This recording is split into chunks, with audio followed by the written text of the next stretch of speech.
What would happen if you combined D&D, Warhammer, Dark Souls, and Mario Party? You get breakfast, and quite possibly the most fun hardcore RPG experience you could ever find. And it's called Mork Borg. Oh, that's good. Ever since 2014, Dungeons & Dragons has become synonymous with tabletop role-playing games. Mork Borg is a tabletop role-playing game that uses a D20 system. That's about where the similarities end. Both Mork Borg and all of the Warhammers reside in what's called grimdark fantasy worlds. Fun fact, Warhammer 40k actually invented the term grimdark, and now it's like a legitimate term used for fiction. Isn't that neat? But what does grimdark mean for those of us who don't get sucked down the rabbit hole of the wild world of modern literary genres? Did you know there's something called hope punk? Well, the definition on Wikipedia is that it is a subset of genre fiction that is set in a world that is particularly dark, violent, and amoral. I'll just read a random description from a random item from the front of the rulebook. Vampiric Furba heals you as it harms your target, but beware, after stealing a total of 6 health points, test presence DR14 or become addicted. You must then test presence daily. Fail and you must stab someone with the knife before the next sunrise, or you'll wither to ash and die as the sun rises. It's over the top, it's grim, it's dark! One final thought before we move on here. I think it's really easy for dark and gritty to become cringe. In fact, I'd say 8 times out of 10, dark and gritty is very cringe. But what I think makes Mork Borg work in this regard is that it's self-aware. The designers definitely know how dark, gritty, and depressing they made their game world, and so they definitely play it up for a little bit of a laugh. It becomes pretty funny, actually. Or I'm just a fucking weirdo. Full disclaimer, I've never played a From Software game.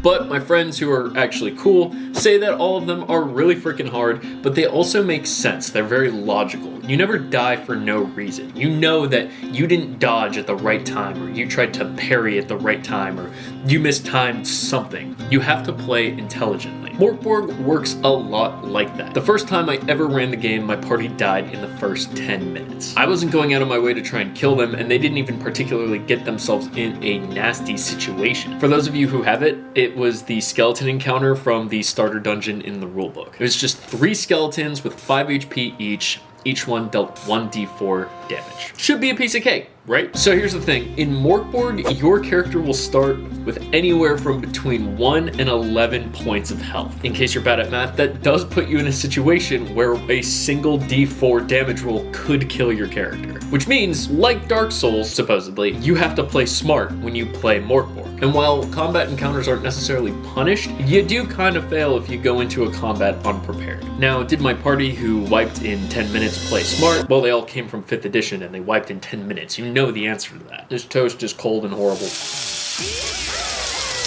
Okay, now this has gotta be clickbait, right?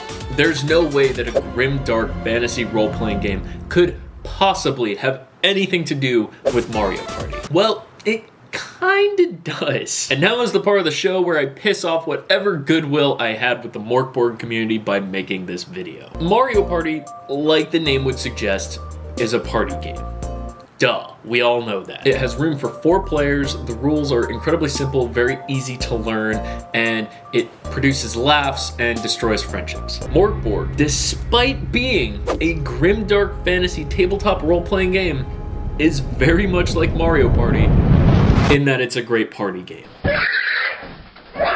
I know, this is total blasphemy, right? Except that it's really not. Because the game's super simple to pick up and start playing. I mean, just for example, character creation takes less than 5 minutes. I forgot to record those lines at the table. And if you want to have a bit of a grim laugh, you can also incorporate the optional character creation tables. Nothing gets a party going like figuring out why everyone's character is actually an incredibly shitty person. Oh wow, my character has an inferiority complex. Let's see what else. And he can't tolerate criticism of any kind. If he hears it, it results in rage and weeping.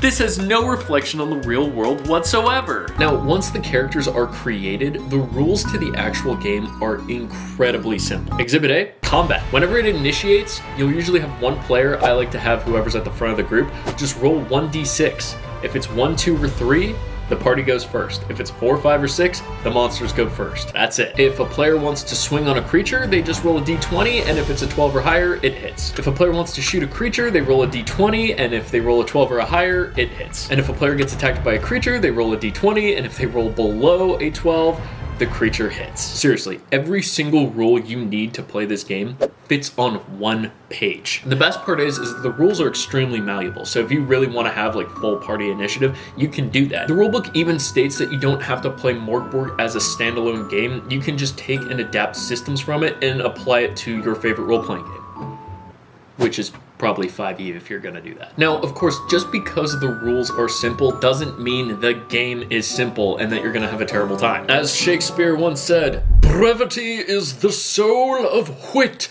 And more rules doesn't necessarily mean a better game. Shadowrun, oh my fucking god. Shitting on other games aside, Mork Borg is a fantastic game. Highly recommend you at least do a one-shot of it. Literally all of the rules are free online. Still, I would recommend picking up the book because the book is a literal piece of art. But you are already probably frantically clicking off this video, so if you are still here and you want to learn about another rules light system that's a little bit more focused on storytelling, you should check out my most controversial video. It's like right here or maybe here, whatever. And thank you so much for watching. I'll see you next time. Bye!